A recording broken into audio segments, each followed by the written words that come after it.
Oke, Assalamualaikum warahmatullahi wabarakatuh. Perkenalkan, nama saya Salim Faik Atamimi.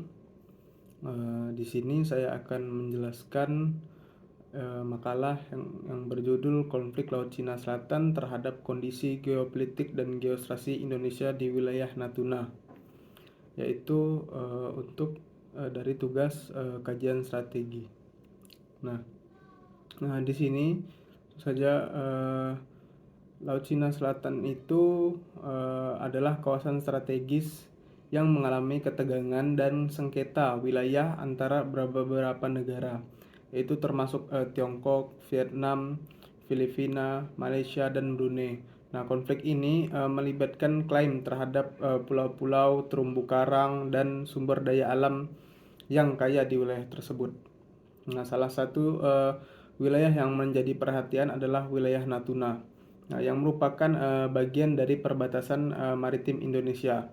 Nah, kondisi geopolitik dan strategi Indonesia di wilayah Laut Natuna itu sangatlah penting dalam konteks konflik Laut Cina Selatan. Laut Natuna itu memiliki kekayaan sumber alam yang melimpah, termasuk cadangan minyak dan gas alam yang signifikan.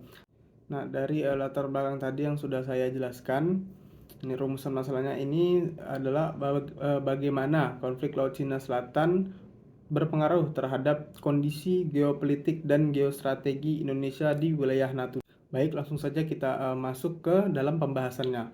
Nah, di sini klaim Indonesia terhadap Laut Natuna. Nah, klaim Indonesia terhadap Laut Natuna didasarkan pada prinsip-prinsip hukum internasional, terutama Konvensi Perserikatan Bangsa-Bangsa tentang Hukum Laut di dalam UNCLOS, yang merupakan kerangka hukum utama yang mengatur penggunaan dan perlindungan sumber daya di laut.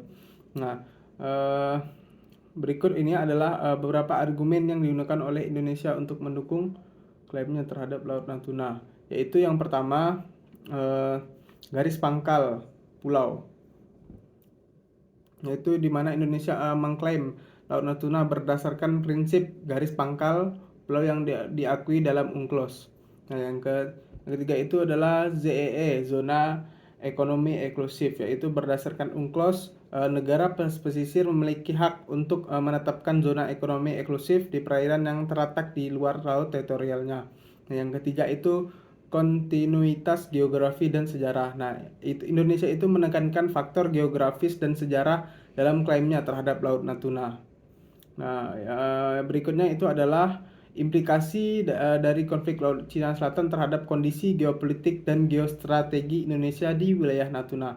Nah, konflik Laut Cina Selatan itu memiliki dampak yang signifikan terhadap kondisi geopolitik dan geostrategi Indonesia di wilayah Natuna. Yang ini adalah beberapa aspek yang sangat penting yang harus dipertimbangkan, yaitu yang pertama adalah kedaulatan dan wilayah. Nah, Laut Cina Selatan itu menciptakan tantangan terhadap kedaulatan Indonesia atas wilayah Laut Natuna. Nah, yang kedua itu adalah keamanan maritim. Konflik Laut Cina Selatan itu mempengaruhi keamanan maritim di wilayah Laut Natuna. Itu penyelundupan ilegal, aktivitas militer, dan insiden perbatasan di wilayah ini dapat mengganggu stabilitas keamanan dan ketertiban di maritim. Yang ketiga itu adalah sumber daya alam. Laut Natuna ini memiliki sumber daya alam yang kaya, terutama cadangan gas alam yang signifikan. Yang keempat itu adalah diplomasi dan kerjasama regional. Nah, konflik Laut Cina Selatan itu menempatkan Indonesia dalam posisi diplomatik yang sangat penting.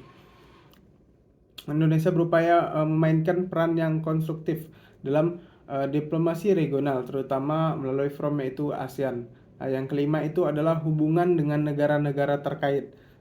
Konflik Laut Cina Selatan ini juga mempengaruhi hubungan Indonesia dengan negara-negara terkait dalam konflik tersebut, terutama dengan Tiongkok.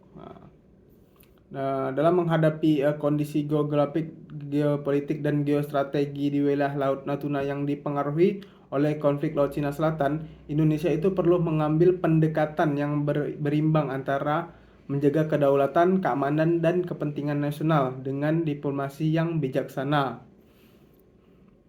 Nah, berikut ini adalah rekomendasi kebijakan yang dapat dipertimbangkan oleh Indonesia terkait konflik Laut Cina Selatan dan kondisi geopolitik serta geostrategi di wilayah Laut Natuna. Yaitu yang pertama adalah penguatan pertahanan dan keamanan maritim. Indonesia itu perlu meningkatkan kemampuan pertahanan dan keamanan maritim di wilayah Laut Natuna. Ini meliputi peningkatan patroli, pengawasan maritim, dan kehadiran militer yang efektif. Dan yang kedua itu adalah diplomasi dan kerjasama regional. Nah, Indonesia itu harus memperkuat diplomasi regional melalui partisipasi aktif dalam forum ASEAN dan kerjasama dengan negara-negara tetangga terkait konflik Laut Cina Selatan. Nah, yang ketiga itu adalah penguatan ekonomi dan pengelolaan sumber daya alam. Nah, Indonesia itu harus memanfaatkan potensi sumber daya alam di wilayah Laut Natuna secara berkelanjutan dan efisien. Nah, dan yang keempat itu meningkatkan kesadaran nasional dan keterlibatan masyarakat. Pemerintah itu perlu meningkatkan kesadaran nasional mengenai pentingnya wilayah Laut Natuna dan konflik Laut Cina Selatan. Yang kelima itu diversifikasi kerjasama internasional. Indonesia dapat melakukan diversifikasi kerjasama internasional dalam menghadapi konflik Laut Cina Selatan di Laut Natuna. Ini itu mencakup memperkuat hubungan dengan negara-negara mitra strategis dan meningkatkan kerjasama di bidang ekonomi, perdagangan, keamanan dan maritim, dan teknologi. Nah, dalam menerapkan kebijakan ini penting bagi Indonesia untuk tetap berpegang pada prinsip-prinsip hukum internasional, menjaga keseimbangan antara kedaulatan dan hubungan bilateral dengan negara-negara terkait, serta mempromosikan dialog, diplomasi, dan penyelesaian yang damai. Nah, baik, sekian yang dapat saya sampaikan.